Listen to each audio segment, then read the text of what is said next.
us women today, we have a lot of pressure. It's like we have to be everything at once. It's like we need to be a woman and a man at the same time.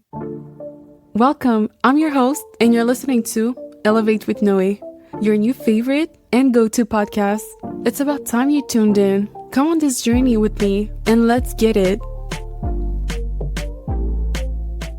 Hi, ladies. Welcome back. I'm so glad that you're back to another episode. Yeah, I'm so glad that you're back, girl. How are you doing? How is life going for you? I hope that you're doing absolutely amazing. And if you're not, you're gonna get it, girl. Remember, even when you fall, you're gonna get back on your feet. In this season, it cannot rain forever. At some point, the sun's gonna come up, but you need to remember who you are. You need to remember and fight for what you love, fight for what you want. Don't give up, okay? So on today's episode, actually, is the second time I'm trying to record this because I think that my laptop stopped recording my voice with my microphone. So this is why I'm doing a second take on it. Yes, but we know we're loving also the journey, even though I'm starting my podcast. But hey, there's gonna be time where things not gonna go as planned, and that's okay. But it's important to also enjoy the process. And I myself, I'm trying to learn this as I'm going.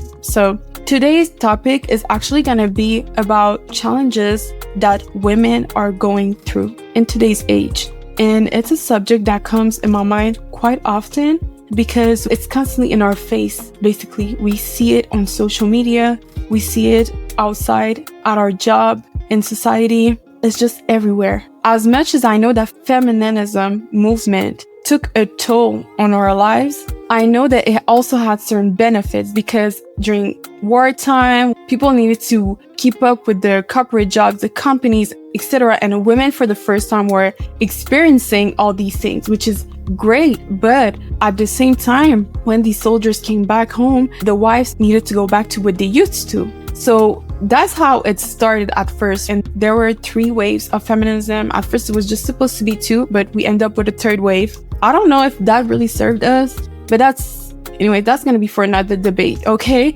So the housewives, the good side of it was that they were taken care of. They didn't feel like they had to carry the whole world on their back, on their shoulders. They were taken care of. They could just be women, which is something that I really loved. However, the other points that I did not like when women were housewives is that they didn't have any rights. They didn't have the rights to vote. They could not have any bank account to their names. Everything was tied up to the husband. So I believe that it's a very dangerous situation to be in as a housewife. You need to be able to stand on your 2 feet. But this is a reality that I have in my mind right now because I was not born back in those days. But for other women, it was the norm. So that's why these women nowadays, they have only their eyes to cry because they never took the time to learn about financial literacy. It was not a thing back then. It was going to school, a few years after that, giving up their freedom, giving up education to get married and to have kids, have babies, raising kids, and that's it, which was absolutely crazy. Us women nowadays, the ones who are born later on, 80s, 90s, early 2000s, now we look at them crazy because we're like, how could you just sit at home, just cook and clean and take care of the kids? I could never. But the reality, is it really a bad thing? I don't think it is. Because when you look at the other part of the spectrum, where we have this Miss Independent women, I don't need no man, right?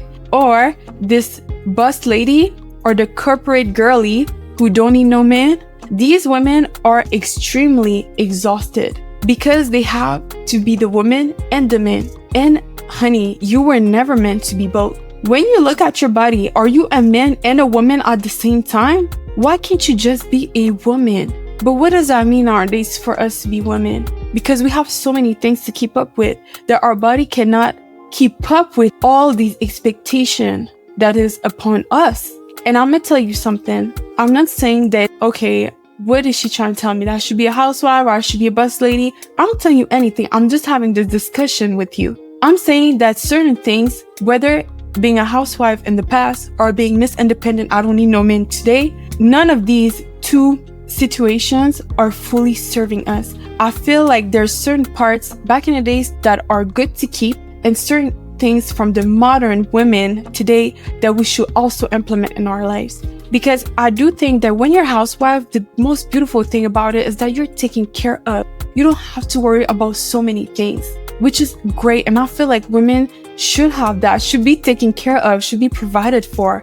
That's how things used to be back then, and it was working well. However, the part that is very, very dangerous for a woman to be in is to not having any financial literacy, not having any money or bank account or assets to her name. That's where you're playing a very dangerous game. Because let's say, for example, your relationship is absolutely amazing, but your husband passed away and he did not figure out the papers for you to be financially well. You're gonna only have your eyes to cry because you're gonna be left out with absolutely nothing, or you're gonna be left with assets that you don't even know how to handle in the first place. So this is why it's very important. Also, you are giving up your freedom when you don't have any money to your name, any assets to your name, and you have no other choice but to accept any type of mistreatment, abuse, violence, all that type of things that can happen within a relationship simply because you don't have a way to get out of it.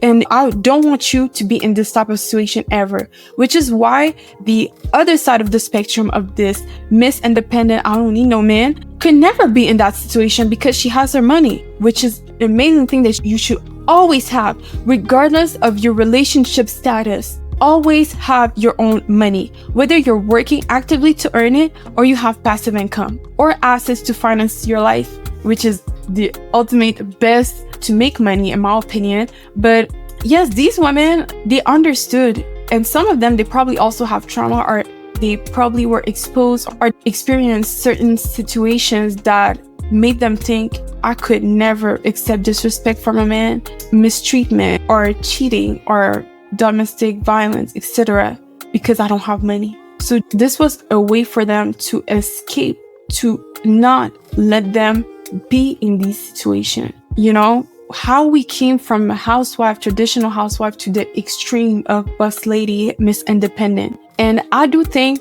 that what we need is to take a little bit of what the housewives had and what we get to have as a modern woman and to bring it back to the middle. Yes, have a relationship where you can be fully provided for, cared for, taken care of. This is a beautiful thing for a woman to have, but also to have financial literacy and to be able to stand on your 2 feet, because tomorrow is not promised. You have no idea how your relationship's gonna be 5 years, 10 years from now. We evolve as human beings, so you cannot solely rely on a man or your partner to fully provide for your lifestyle, and with you keeping an eye closed on anything that is finance, anything that is money related, anything that has to do with finances. You cannot, or you're gonna be in a very dangerous situation that I do not want for you. I think that seriously, us women today, we have a lot of pressure. It's like we have to be everything at once. It's like we need to be a woman and a man at the same time. It's absolutely crazy. The amount of expectation that is placed upon our shoulders is insane. We have to keep up with our looks, our hair, nails, toes, skin, body. It feels like we're stuck in that cycle where we need to earn tons of money to fund the lifestyle, the luxurious lifestyle that we want, and it means so many different things for each and every one of us. Some of us is gonna be having the Louis V bag or having the Chanel, all those luxurious brands, and to other women is gonna be to have a lot of free time to go on vacation. For another woman, it's just gonna be leisure, to just having the time to do whatever you want to do. So luxury means different things, and that's okay. But it's crazy to see that we need to have a lot of money to just keep up and maintain our looks. To go to the gym, it costs money. To go to your Pilates class, it costs money. To eat healthy and to maintain a great health, it costs money. It's gonna cost you way more to eat well than to eat trash or to eat junk food. And then your hair. If you're a woman of color, you know exactly what I mean by that. It costs a lot of money for a black woman, a woman who has similar hair texture as me, to take care of their hair. The products are expensive. To go to a hairstylist, it costs more than $100. It's a lot. Well, guys, they can just go to a barber shop with $20, $25 and they have the next top-notch haircut. For us, with this, you can barely get your nails done. You cannot even get your nails done with $20. Can you imagine that? And now we're coming with our nails that we need to get done, our toes that always needs to be on point. We need to wear sandals, our shoes need to be pretty, but hey, we're not going to be wearing these shoes if our toes doesn't look the part, right? So being a woman is very expensive. It's way more expensive than being a man. This is a no-brainer. But then on top of that, you also need to have a place to live, whether it's a condo, renting an apartment, or owning a house. So it's basically like you have to do everything that a man used to do or provide for a woman on top of maintaining and keeping up with your looks. And I'm excluding all type of surgery, right? Because a lot of us, we're gonna be called up to do surgery or cosmetic procedure. And it's not necessarily because you have to, but it's because you want to improve how you look. You want to feel good about yourself. You want to deal with certain insecurities that you were facing when you were younger, or certain things about your physical appearance that you want to improve. And that's okay. But again, most of the time, the people who do mostly surgery are women. Women do way more cosmetic procedure than men. Now men are doing a little bit more, but it's still mostly women who do a lot of cosmetic procedures. And that, again, costs a lot of money. So I want you to reflect on this conversation I'm having with you when it comes to challenges that women are going through. I want you to let me know what are some challenges that you personally find it very draining to you to deal with. I'm very curious to know, but this, for me, the beauty standards and getting money is gotta be the biggest thing for me. And I want you to remember that you don't have to do everything by yourself, even though I know it feels like it, especially if you're single or you don't have a provider partner or a masculine man with you. Ask for your village, your community, your circle to give you the help that you need. If you're moving out to an apartment, you need help to move out your boxes, ask your cousins, your siblings to help you. You don't have to feel like you need to carry the whole world on your shoulder. Are you gonna crash out? We're women. Can we just be women? Like, this is one thing that really gets me a lot. Me, I want to be a woman, just be myself. I don't have to feel like I'm forced to go back home because, oh my God, I need to cook for my husband or I need to make sure that the house is clean. No, I want to go home whenever I feel like it. I want to go home and cook a meal for my husband because I want to, not because I have to. I want to be able to take my car keys and go shopping and buy myself some beautiful jewelry pieces because I want to, not wait for my husband to give me money. You get what I mean? And there's nothing wrong with having a man who fully provides for you. I want this for each and every one of you because why not? You deserve it. I want that for myself. So if I want it I want that for you as well. And if you're on this podcast, you're probably also this type of woman. This type of woman who has a high self-image, has a high self-perception of herself, who wants the greatest thing of life for herself, who view herself as being a woman of class, a woman who carry herself well, who speaks eloquently, who walk out with so much grace and open to receive. If you're watching this episode and you're listening to my podcast, the chance of you being that woman are very high. You're someone who has a high self-image, a high self-perception of yourself. You want to get there, so why not? So I want you to reflect on this conversation and basically to ask yourself, do I feel like I'm carrying the whole world on my shoulder? Am I burnt out because I feel like I need to keep up with everything, have to do it, have to be a man at the same time of being a woman? Well, I'm here to tell you that you don't. And even if you're single, ask for help. Don't be afraid to ask for help. Don't be afraid. And if you have a provider man, I'm happy for you, girl. And this is even better because you get to rest in your feminine energy without having to stress and always having to feel like you need to handle and be the man, be the one wearing the pants. So I'm glad because this man is definitely removing a lot off of your plate. If you are with a real man, he's making your life easier, not harder. If it's the opposite, you're not with a man, okay? And I also don't want to influence your way of thinking when it comes to, okay, should I be a more independent woman where I don't deal with men, period, or go back to being a housewife? I cannot tell you what to do. Nobody knows you better than you do. So you have to think and reflect what makes you feel good, what makes you feel more like a woman.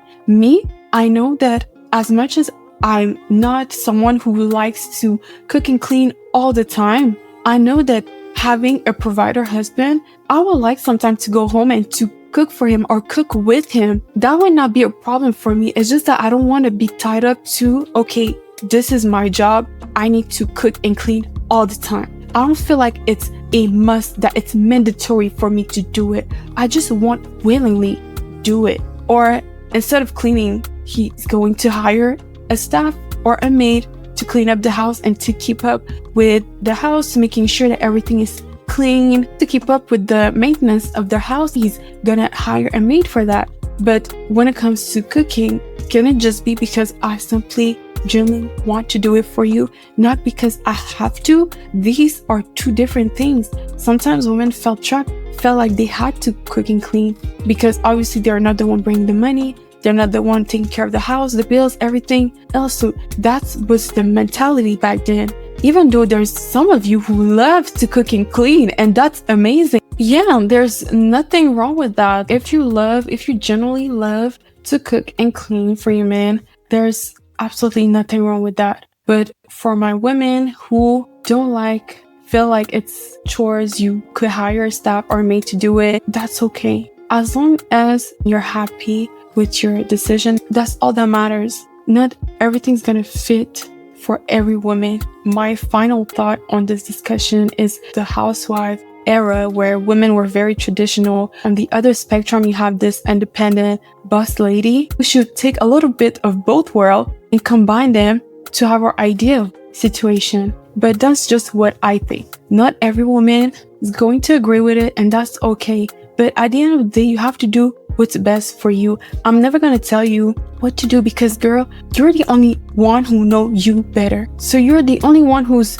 in the better position to know what's going to work for you. I just want you to know that you don't have to carry the whole world on your shoulder. Just be a woman. Do not be afraid to tap in your community, to ask your village, your friend, when you need help. Ask them. When you actually have a man, he's supposed to make your life easier. If he's not, you don't have a man. I'm just saying. So that's it for today's episode. I hope that I did not lose you too much as I was talking to you about all the challenges that women are going through. And let me know in the comments, if you're watching on YouTube, let me know in the comments what are certain things that I mentioned that resonate with you, things that you agree with, other things that you don't, or other things that you find challenging as a woman that you would like to share. Again, it's not in any way to force you to think in my way. It's more to open the discussion. So please feel free to share and subscribe. Don't forget to leave a review. Constructive feedback are always welcome. It helps me to improve the podcast and improve the platform and grow the community as I'm on this journey with you. Okay, so that was it. That's it for today's episode. Bye. Like anything in life, everything comes to an end. Yeah, girl. This concludes today's episode. Again, thank you so much for listening. And remember, you got this. See you on the next one. Bye.